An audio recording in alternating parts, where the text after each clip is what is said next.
সকলেই আমার প্রীতি ও শুভেচ্ছা নেবেন। আশা করি ভালো আছেন।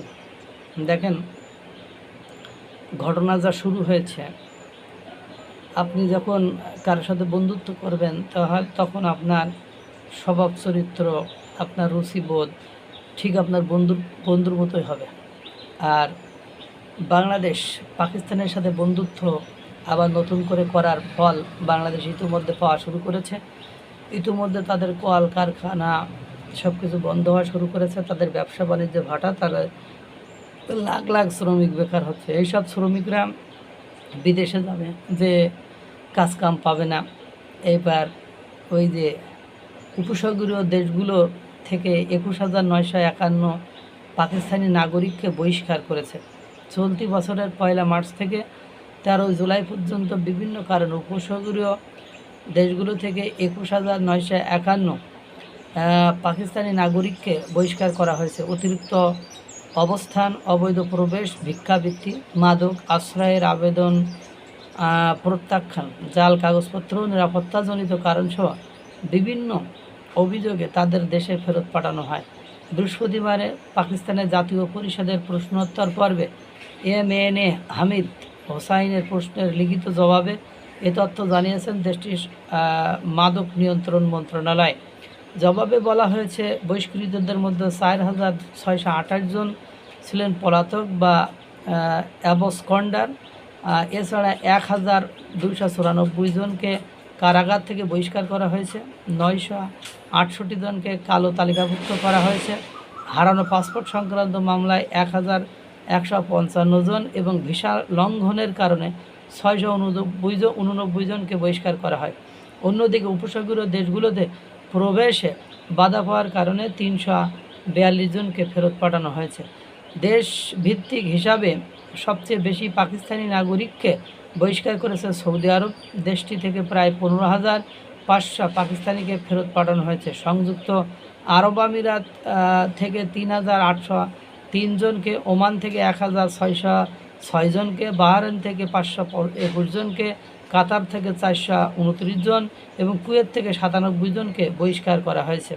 তবে অন্যান্য শ্রেণীতে উপসাগরীয় দেশগুলো থেকে আরও ৬,৬৬২ পাকিস্তানিকে বহিষ্কারের তথ্য দেওয়া হয়েছে। এই শ্রেণীতে কী ধরনের অপরাধ বা কারণে তাদের ফেরত পাঠানো হয়েছে লিখিত জবাবে তার বিস্তারিত জানানো হয়নি।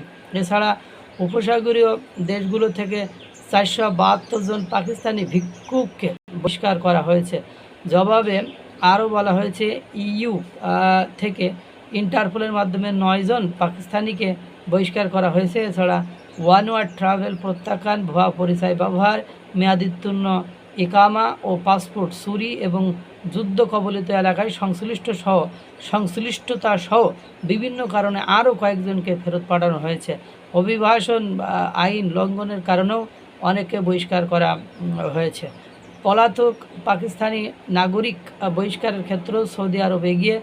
দেশটি ৩,৯২১ জন পলাতক পাকিস্তানিকে বহিষ্কার করেছে। একই কারণে ইইউ ৬৩৬ জনকে ফেরত পাঠিয়েছে।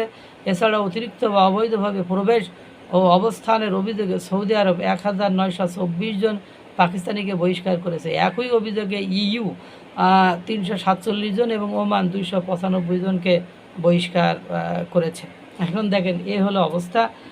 এখন পাকিস্তানের আপনার দেউলিয়া একটা রাষ্ট্র, অর্থনৈতিকভাবে তাদের দেশে কেউ বিনিয়োগ করতে চায় না, কোনো রাষ্ট্র বিনিয়োগ করে না। ওই চীন যে ঘুরুঘুরু করতে থাকে, আর একটা রাষ্ট্র মার্কিন যুক্তরাষ্ট্র ঘুরুঘুরু করতে থাকে, অর্থাৎ তাদের খনি টনি বা মূল্যবান এগুলো কেমনে নেওয়া যায়, এই দুইটা রাষ্ট্র করতে থাকে। তাছাড়া বাকি কোনো রাষ্ট্র তাদের সাথে ব্যবসা বাণিজ্য করতে চায় না, তাদের পণ্য আমদানি করতে চায় না, ক্রয় করতে চায় না। এই বাংলাদেশের মতো নতুন কিছু পাবলিক যখন সেখানে যায়, এটাই আর কি। এখন তারা বিদেশে যে তাদের কাজও দেয় না, মানুষ এত ছ্যাবলা টাইপের একটা জাতি।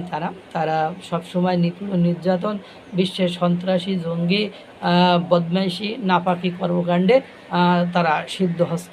এখন ঠিক এই পাকিস্তানের মতো কদিন পরে আপনারা দেখবেন বাংলাদেশের জনগণকেও এভাবে ঝাঁটাফিটি করে এই পাকিস্তানের সাথে বন্ধুত্ব করা, একের পর এক আল কায়েদার যে রিপোর্ট সামনে জাতিসংঘ নিয়ে এসেছে, এটা ভুয়া না সঠিক, ওটা পরের হিসাব, কিন্তু আন্তর্জাতিক মহলে তো এটা ছড়িয়ে পড়ছে। একের পর এক শিল্প কলকারখানা বন্ধ হয়ে যাওয়ার ফলে এই যে জনগণের বিদেশ যাওয়ার প্রবণতা বেড়ে যাবে, আর তখন থেকে এই কাহিনী শুরু হবে। অর্থাৎ পাকিস্তানের সাথে দোস্তি, পাকিস্তানের মতোই আবার কষানি খাওয়ার জন্য প্রস্তুত থাকুন। মহান সৃষ্টিকর্তা সকলকে ভালো রাখুক, সুস্থ রাখুক।